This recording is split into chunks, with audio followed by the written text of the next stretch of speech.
Bonjour, je suis Nicolas Madelaine, journaliste média aux Échos.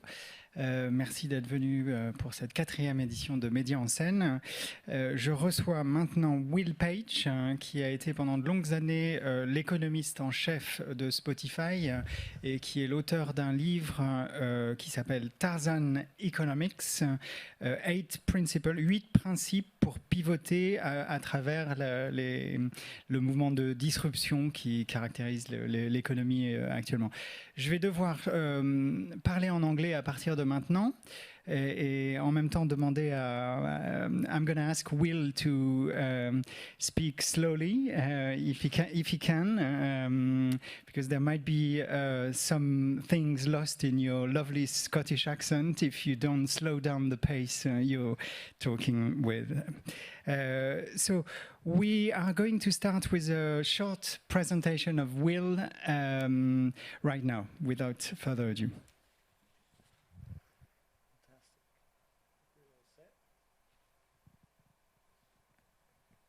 Great. Thank you so much for the invitation. I apologize, I cannot speak French, and I really have to apologize as being Scottish. My English is worse than my French, but I have tried to translate these slides into perfect French to help get this message across. The book that I'm here to discuss is called Tarzan Economics, 8 Principles in Pivoting Through Disruption.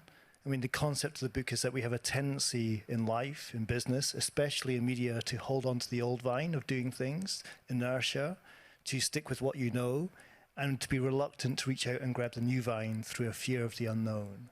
So it's this concept of, you know, how do we let go of the old ways of doing things and reach out to the new way, which is music's story, a first to suffer, first to recover story, but also to apply that to everybody else in this room and at this conference as well.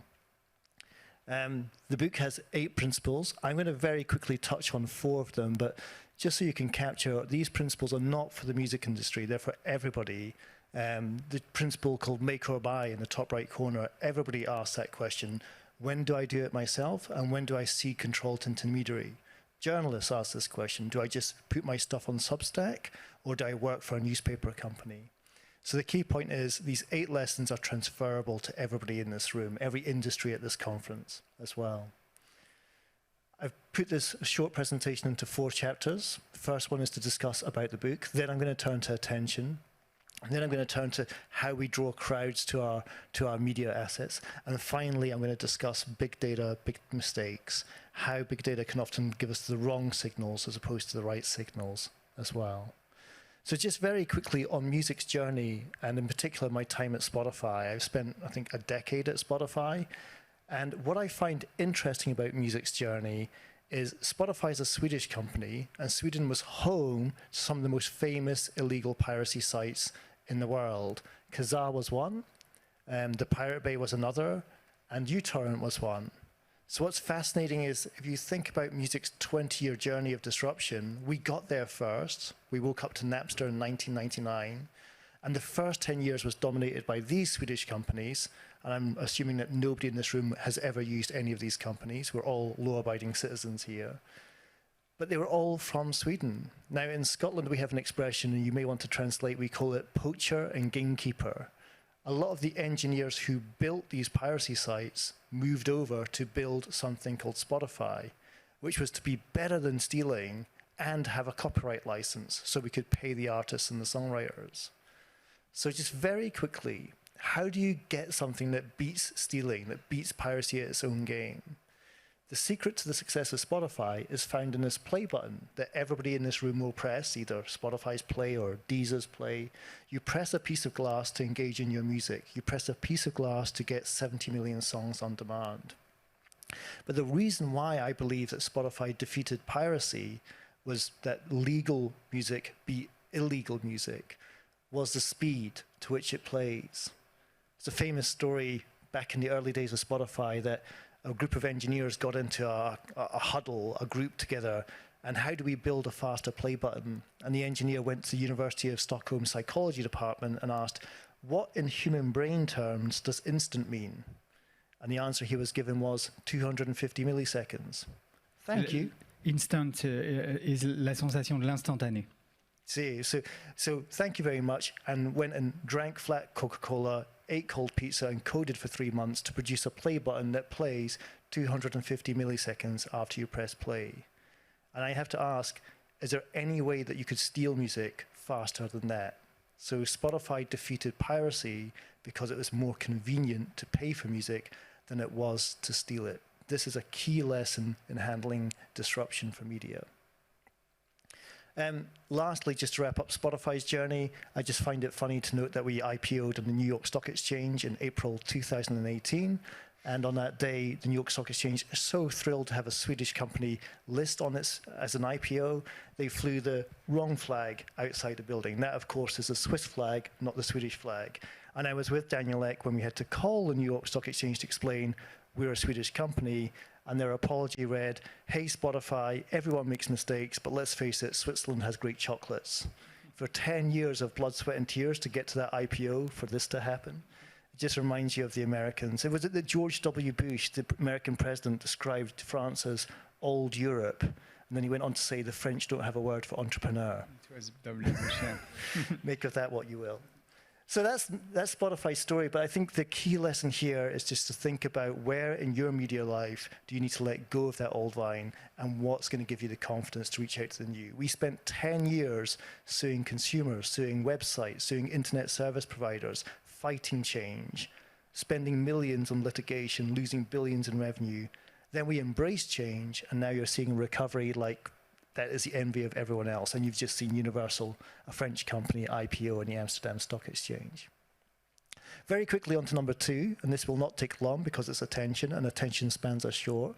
All I want to say on attention is it's scarce and it's contestable.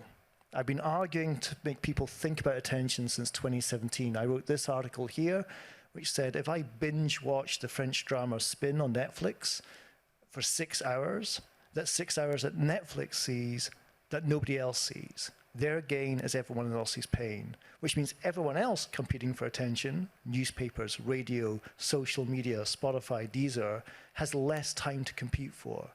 That's the only point I want to explain here. The response here was from Netflix CEO Reed Hastings, who read my article and replied with, sleep is our biggest form of competition. It's quite a scary thought. The only time Netflix can't get to you, Nicolas, is when you're asleep. That said, Spotify's got some great sleep music playlists, so exactly. We can. Spotify can. So 2 things are happening with attention that I want to discuss very briefly. Firstly, what we're seeing with today's attention spans is songs are getting shorter. In the 70s and 80s, songs could last 4 minutes, 5 minutes long.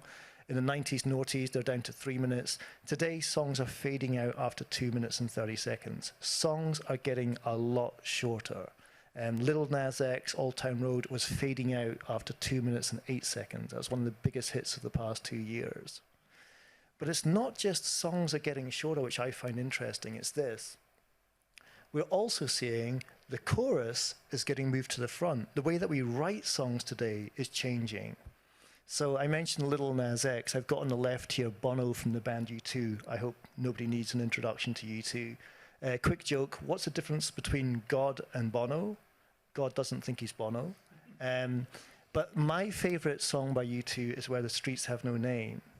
Now, it takes 2 minutes and 9 seconds before you hear Bono's voice in the song Where the Streets Have No Name. The same time, Lil Nas X Old Town Road is fading out. That's how short songs have got. So songs are getting shorter, the chorus has been moved to the front. Now you might ask the question, why? Very obvious, it's economics. Show business, the business is affecting the show. If you only get paid when you've been played for more than 30 seconds on a streaming service, it makes sense to put the chorus to the front. What do they say in Sweden? Don't bore us, get us straight to the chorus. Second point, if you don't get paid a penny more for lasting a second more, why write long songs? There's no incentive.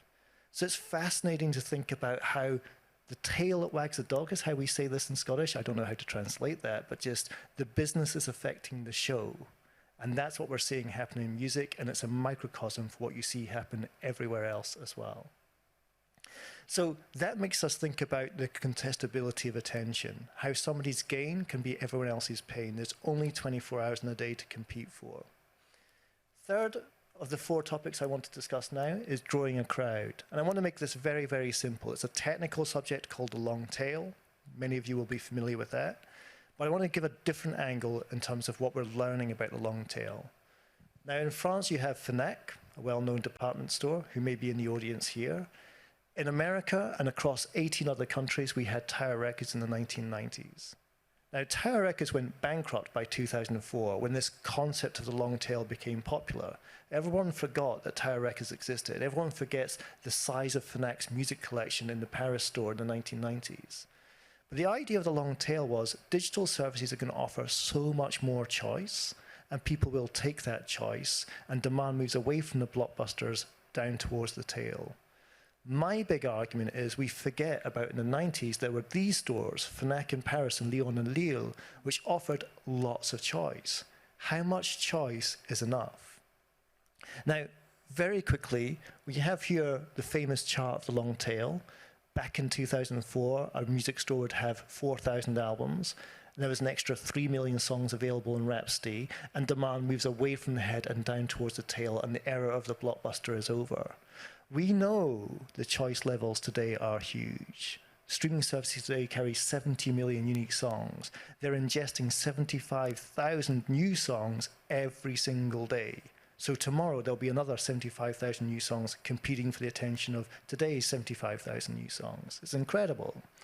So what I did here in the book was to very quickly say, if you offered the same level of choice that Tower Records or Fnac in Paris did back in the 90s, how much of the business in today's market would that make up? Now, Tower Records and Fnac, I checked this morning, offered 40,000 unique albums in their stores. A lot of choice. Today, 40,000 makes up around about 88 to 95% of all the demand on a streaming service. So this is almost like saying, instead of offering 70 million songs and having 100% of your business, you could just offer 40,000 albums and keep 95% of your business. And what I'm trying to hammer home here is this question. Some choice is better than none.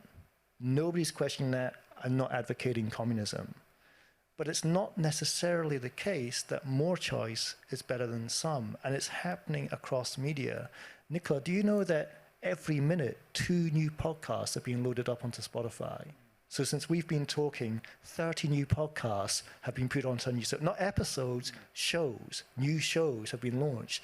Do we need that much choice? I just think there's a very inconvenient question here about what is the right level of choice. Last thing for me is to talk about big data. Now, as the chief economist of Spotify, you might think I'd be an advocate of big data. I'm not.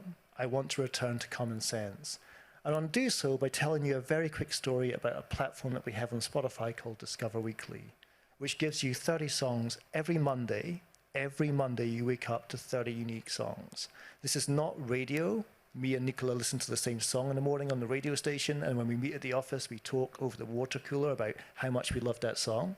There's no shared experience. It's just every Monday we get 30 songs that are unique to me, 30 songs unique to Nicolas. Some of the feedback for Discover Weekly will tell you how loved this playlist was. You can see Rachel here. We may need some translation, but she says, I get really excited and start crying a little because I realize tomorrow is Monday. And Spotify is making me a new Discover Weekly.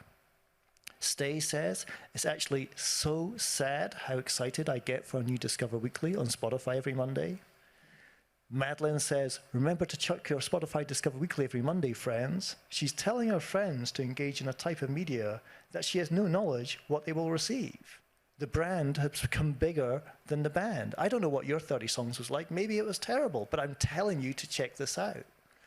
And then finally, Gothman, I don't want you to visualize this, but Gothman says, Monday morning I take a bath and listen to Discover Weekly. I don't want to look at his Instagram page. We also learned that when Spotify failed to launch Discover Weekly, and this is in September 2015, 3 months after we launched the playlist, people were furious. They were anticipating that playlist to be there every Monday. You know, I don't want to refer to the psychology experiment of Skinner and his rats, but there's an anticipation here that every Monday it's going to be there for you. Your 30 songs is there. So we looked at why was Discover Weekly so successful when every other playlist we had tried had failed. And it took me to Chicago. And Chicago University has many Nobel Prize winners. But there's one very important one, which is Richard Thaler, who invented behavioral economics, the author of the book Nudge, which I believe has been translated into French as well. He went on to win the Nobel Prize a year after I got to work with him. But when I met Richard Thaler, and by this time he was a movie star from the film The Big Short, I had this conversation, and I'll wrap the presentation up with this, which was, I was trying to understand why was Discover Weekly a success when everything else we had tried at Spotify had failed. And we had so much data. We had time of day, we had duration of plays, we had saves, we had shares, we had platform of consumption, we had source of streams, we had every form of data point ever. We were building a dashboard every minute. And we could not understand why this thing called Discover Weekly succeeded and everything else that we had tried to crack curation at scale, which is now the norm, failed. And Richard said to me, let's work through some counterfactuals. You're telling me you tried Throwback Thursdays as a concept and it failed. Failure was harsh, but it never took off. You also tried a Feel Good Friday playlist and that bombed as well. Don't say it bombed, but nobody ever bothered listening to it. But you're telling me that you tried Discover Weekly on a Monday and you now have 40 million people listening to 40 million unique playlists, and you've changed media forever. I said, yes. And he said, do you know why it worked? I said, no, that's why I've come to freezing cold Chicago to ask you. And he said, it's obvious. And he pointed to this incredible woman, Catherine Milkman, and this paper here, which argues that Monday, the start of a year, the start of a month, and the start of a week, is the day that you're receptive to new things, the day that you'll do something different. Monday was a reason why it was a success. And my head went straight back to Kentish Town Tube Station, close to where you live. And it's Mondays when you promote gym membership. It's Mondays when you announce there's new yoga classes. There's Monday when you launch a new trial newspaper. Mondays is when you try new things. And the message I'm trying to hammer home here is that's common sense. That's not big data. So the pendulum has to swing back from big data towards common sense, in my opinion. Okay. I'll wrap up here by talking about quantification bias. Just please be wary of this bias in your work and your understanding of media. Our tendency to only count what we can measure and disregard what we can't as irrelevant. It's a very, very important point. So some takeaways. How do you let go of the old and reach out to the new? You know, as this attention becomes more scarce, the competition becomes more contestable. As I said earlier, some choice is better than none. We need choice. I'm just not necessarily convinced that more choice, the level of choice we are seeing today, 2 new original dramas are being scripted out of Hollywood every day at the moment. Is that the level of choice that we need? We may have limitations in choice. And finally, please remember the role of big data and the risk of making big mistakes. You know, focus on what you can't measure and perhaps listen to the customer as opposed to look at the data points they create. With that, let me hand back to Nicolas, but thank you so much for letting me present this work to you today. Thank you very much, Will. I love those insights, especially the too much choice one and the Monday one. But I would like to know what conclusions your insights can lead leaders of other media industries to draw with their business. Let's start with newspapers. So what does that mean for them? Does that mean they should only come out on Mondays? It would make sense to think about that. I mean, it's to show how dumb the music industry was. We had Friday as our global release date. Had we applied some common sense, we'd have made Monday the global release date to give people 5 days to engage in new music and make sure it charts by the weekend. So we can make these mistakes. But with newspapers, I think the challenge is quite severe at the moment. Firstly, you know, why do we call them newspapers? They're pieces of glass. Nobody wants to touch paper anymore. Secondly, the distribution cost of sending papers around France or around the UK is completely out of sync with revenues. So it's some nasty economics to deal with. But thirdly, I wonder whether just holding on to the old vinyl newspapers is really damaging the opportunity to reach out to the new. What you are seeing is Apple News is beginning to take off. The Apple One bundle is beginning to take off. There's content in there. And I wonder whether the consumer just wants frictionless access to content. I don't care about Les Echos. I don't care about Nicolas. I just care about your financial journalism. Like when you listen to music on Spotify, you don't care which record label that artist is on. The provider is irrelevant. The fact is, it's frictionless access to all the world's music. And I think one thing that I would say is that friction, when you have friction in a business model, there's a tech company on your shoulder wanting to kill you or to grab market share. And I think there's so much friction in engaging with newspapers through their websites, through their apps as well. So it's got to become easier. In France, there are several big publishers who got out of the equivalent, local equivalent of Apple News Plus. Because they want to attract readers to their own subscribing zone. Do you think it's short-sighted?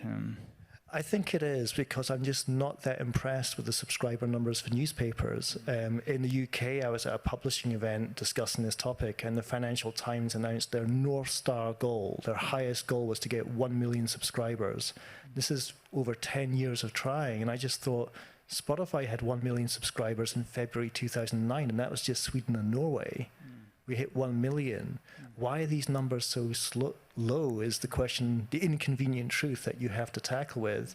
And then you have to ask the question, and in my book I have the chapter on make or buy. Should you go it alone with your own website, with your own proprietary content, or should you hawk it and give it to a platform and say, just achieve scale and I'll let go of the control of the customer? And I just think, again, the question you've got to ask is, why are so many few people subscribing to newspapers? Disney Plus got 60 million subscribers in 8 months. A newspaper gets 1 million after 10, 15 years of trying. These are low numbers. Yeah. Any other medias, television, for example? What would you recommend? What's too slow to be implemented? So what's fascinating with television right now is something called Google Chromecast. I'm not sure if that's popular here in France. It's becoming much more popular in the UK. And I don't answer this question as an economist. I answer this question as a consumer. Now that we have Google Chromecast, we don't go to live TV anymore. We go to the Chromecast homepage. And it's a Google product. It's 60 euros. It includes Apple TV. So Apple TV is now in with Google. And it's easier to navigate the British TV channels of Channel 5, Channel 4, BBC, ITV inside the Apple TV app that I access inside Google Chromecast. So this is platform on top of platform on top of platform. It's insane, but it works. It takes friction out of the experience. And I just think you have to really acknowledge that that's not going to go away. And one last thing about Apple TV. Everyone knows, at least I think they know, that if you factory reset your Apple computer, you get 1 year of Apple TV for free. And they're parking tanks on the lawn of the TV industry saying, well, here we are, our proposition's easier, it has less friction, it has more convenience, we're on Google products now as well. What's your next move? So you can see how the newspaper and the TV industry have Tarzan economics to deal with. We can hold on to our old vine, that people will actually buy TVs in the future and they will go to live TV channels, or reach out to the new and realize that you have to scale through these platforms as well. Okay. And what about publishing? You just published a book. What conclusions do you draw on how it works and how it shouldn't or should? There's a great paragraph in the book where I give an unquoted publishing executive, and I was explaining to this conference how music works because you listen to the same song over and over again. For me, Qui s'aime le vent recolle les tempos MC Solar is on my Spotify Wrapped every year as my most listened to song after all these years. So I was explaining why you only read a book once. Music moves to the rhythm of the composer. Books move at the pace of the reader. That's what makes these things different. That's what makes these things structurally different. And this old school publisher came up to me afterwards and said, "Wise words, Mr. Page." I got booed off stage for saying this, but he said, "Wise words." He said, "When I run my business, which is a huge publishing house, I do so on the basis that 80% of what is purchased is not consumed. I said, what? He said, 80% of my sales that drive my profit and loss account are not consumed by the reader. They're either left on a glass table, sat on a bookshelf, they're a gift for someone else. I was like, that's a ton of breakage. Breakage in French, how would you translate? Waste? Gâchis. Gâchis. Yes. So much breakage in your business. 80% of everything you sell isn't actually consumed. And he said to me, that's why I've always said, the record collection defines who you are, and the book collection defines who you really want to be. And I went home that night, looked at my own book collection and saw Karl Popper there. I was like, I've never read Karl Popper. I just bought that book to pretend to be as intelligent as my brother and sisters. I'm never going to read that book. But yeah, it's fascinating to think about the book industry is still a transactional business. It doesn't monetize consumption. So if you... Should it? Could it?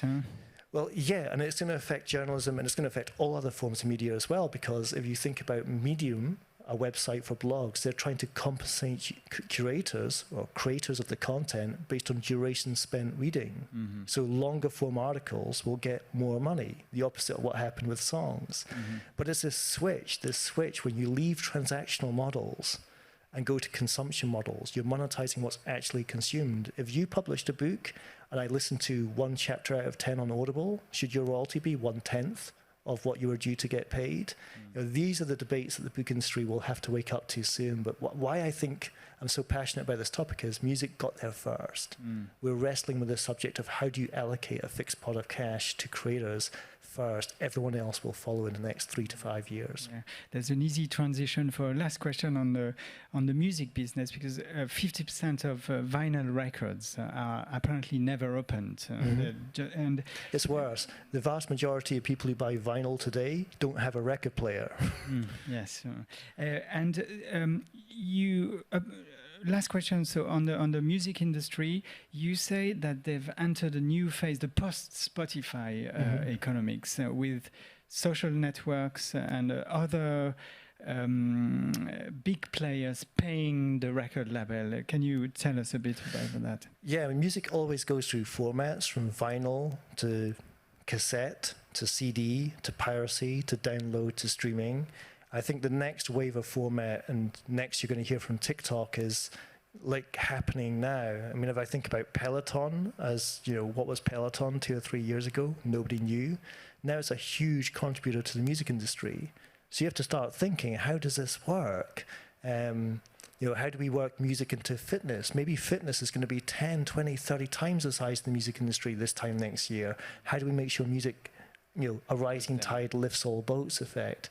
Gaming as well. More business is done in gaming in 1 month than the music industry in 1 year, and gaming is beginning to engage in music. So I always use the expression, you can bring a horse to water, or water to a horse. And what the music industry is doing today is trying to bring water to the horse. How do I bring this copyright licensing crazy business of mine to the gaming culture, to the fitness culture, to the TikTok culture? And you're seeing an amazing amount of success there. So just when you thought Spotify was the new thing, like the post-Spotify economy is beginning to happen now, where music is always about what happens next. It always has been. That's what makes it so fascinating. Okay, thank you very much, Will. Thank you. Thank you. And now we're going to have a one-on-one with Paul Hurricane of TikTok. Thank you very much, Will.